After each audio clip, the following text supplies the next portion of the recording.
Aujourd'hui, nous avons fait cet exercice de présentation du rapport synthèse avec les plateformes de la société civile et les différentes organisations de presse, les médias publics et privés généralement. Donc nous sortions de cela. Vous avez compris qu'il y a du travail à faire, mais je rassure les partis politiques que l'objectif n'est pas d'aller dissoudre les partis. Mais l'objectif, c'est que chacun doit pouvoir se mettre en règle, faire respecter la charte des partis politiques, le financement. Et vous avez compris aujourd'hui les 5 fractions de financement des partis politiques. C'est qu'un parti politique qui ne participe pas à une élection, vous ne pouvez pas avoir un financement de l'État. Parce que ça tient compte de votre participation aux élections nationales, aux élections locales. Donc, et le nombre de députés que vous avez, et le nombre de conseillers que vous avez. Et également la 5e fraction, ça parle du nombre d'élus que vous avez en termes de femmes et de jeunes. Donc tout cela concourt à avoir un financement au niveau de l'État.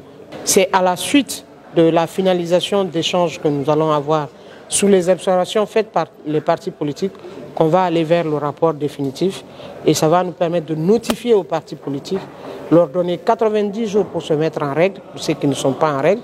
Pour ceux qui sont en règle, ils auront un satisfecit pour reconnaître qu'ils sont en règle et qu'ils répondent aux critères. Et pendant 90 jours, on reviendra voir, vérifier encore si la demande qui a été faite d'être régularisée, s'ils se sont mis en règle. Le gouvernement, la Cour suprême et l'assainissement de l'échiquier politique afin de créer une base de données fiable par des moyens et procédés informatiques pour aboutir à une cartographie claire et précise de ces partis devient pour nous une impérieuse nécessité.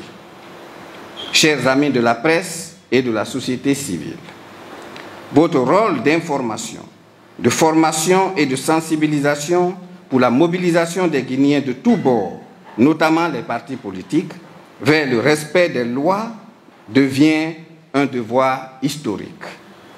Je voudrais, au nom de Monsieur le ministre de l'Administration du Territoire et de la Décentralisation, vous appeler et vous encourager à véhiculer ces messages pour amener nos partis politiques à mieux revêtir leur manteau patriotique et démocratique en se conformisant aux lois de la République.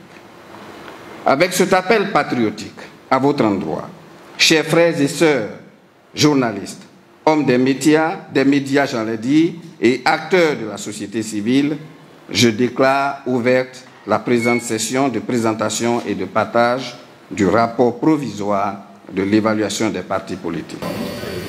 Bon. Merci. Merci.